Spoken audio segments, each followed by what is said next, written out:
So this is part 2 of the 21 must-have points or pointers that you need to keep in mind when you are planning to go to Dubai, or if you are in Dubai, keep these points in mind. Part 1, the link will be put down below.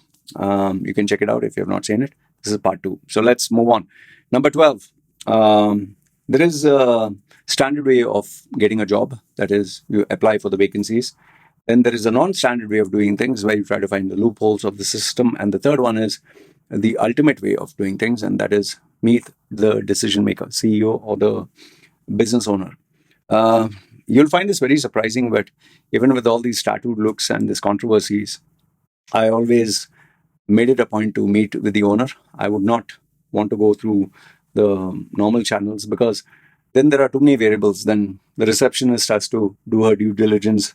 Then the next person has to do the due diligence. Then the manager, then the senior manager, then the HR, then the HR professional, and then it goes to the GM, and then finally the owner. So instead of all this, I would straight away try to figure out a way how to meet the CEO or the owner of the company.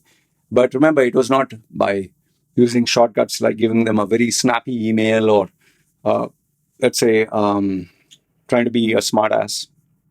I would always try to figure out a way I could give some value or go through a very powerful recommendation where the person would be comfortable giving me at least 15 minutes to half an hour.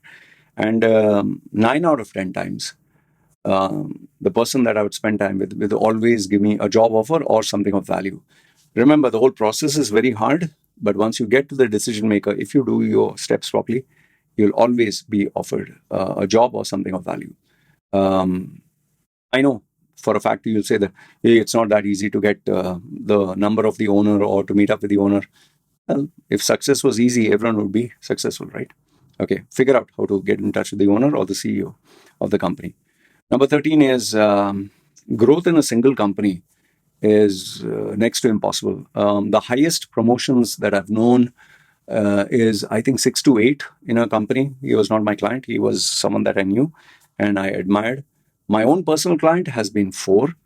But then those are rarities. It's like, someone wins a lottery. It's just because someone has won a lottery doesn't mean everyone is going to win a lottery. Okay. Exception to the rule is not the standard. So keep that in mind. So if you want to grow in a company, do not be with the company for more than 3 years. Okay. 3 years, you work, slog it out, see if when they're renewing your contract, they're giving you a better position and better pay. If that is not the case, then before you renew the contract, you must move. Maximum, do not stay in a company for more than 5 years, or you're wasting your time and you are going to, coast along. And before you know it, you're going to decline. Okay. And by the way, there's nothing wrong in coasting along, or you have decided this is my limit and this is where I want to be. There are a lot of people who cross their 40s and 50s who don't want to take risk, who don't want to get a new job, who are very happy with their existing salary, perks and benefits. That's also perfectly fine. But then you need to communicate with yourself and be realistic about it. So growth within a single company always has limitations. If you want to really grow, then you need to be aggressive in changing companies. Number 14 is don't get too jumpy or excited when you get a good salary. Because remember, there are so many variables that companies do not talk to you about. If they're giving you a big salary, it is because they have not told you of many other variables. There is vehicle, petrol, road toll, parking, travel schedule, assignments, movement, rent, cost of living in that place, then availability of necessities that are there. So there are so many variables. Like I've told in my previous video, if you were to get, let's say, outside the outskirts of a lane, if you were to get, say, 10 or 15,000, say 15,000 dirhams, and you were to get a same job in Dubai for 50,000 dirhams, at 15,000 dirhams, job 15 versus 15,000 dirhams 15. If they give you food, accommodation, take care of your children, all that, that is worth more than the 50,000. Okay, so there are a lot of variables. Don't be fooled by just the salary. Remember, it depends on which emirate, what are your roles and responsibilities, and like I've always told you, no free lunch. Number 15 is Dubai is a business hub. Dubai is not your motherland. When I see Indians putting the national flag and celebrating, hey, National Day, hey, this is my motherland, this is my second home, and it's all fucking bullshit. Yeah, it's a relationship that you have with a girl who works in a bar as a sex worker. She'll be nice to you as long as you have money to blow for her. She'll be very sweet. She'll be ready to bend left, right, center, put it in, put it out, anywhere, anytime. But the day you tell her, I don't have money, now I don't know what to do, bye bye. So Dubai also, as long as you're beneficial to Dubai, Dubai will keep you and take care of you. It's a give and take relationship. The day you are unemployed, the day you don't have anything to offer, bye bye. That is why even the visas, nothing is for free. Okay. Keep that in mind. It's all about return on investment. So always make sure that you offer value to every single person you're dealing with. Only then they'll keep in touch with you. And not only give them for like free or whatever. Make sure that you're strategic, that you take the benefit from them. Number 16. I told you in my previous point, no? I think what was that? Number 11, after which I concluded the previous video. Pasta, contacts, connections. This is important, but it's not everything. But more greater than contacts and connections is this point. That is, if you know the loopholes of the system, you will succeed. People ask me, can you remove my ban? People ask me, can you get me in this company? I have a competitive clause. People ask me, oh, I have this court case. Everything from your fines to whatever, everything can be worked around. Even if you're in jail, there's a way to work around things. But for that, you need to know the right person, the right place, the right time. You need to know the loopholes of the system. And like they say, there's no free lunch. So nobody's going to give it to you for free. Nobody's going to put it, okay, if you're in jail, do these 5 things, check this website. No. The people who know the answer, they are very quiet. You'll have to find through the networks who they are. And they will tell you what is the solution you need to hear, but they will charge you money because nobody offers you premium advice for free. That is why even when people come to me, I tell them, boss, I'm not a Mother Teresa's charity organization. I charge money. So bans can be removed, rules can be broken, flexible options can be offered where there are none. You just have to find the loopholes of the system. Number 17 is there's this Chinese saying that always goes, death by 1,000 cuts.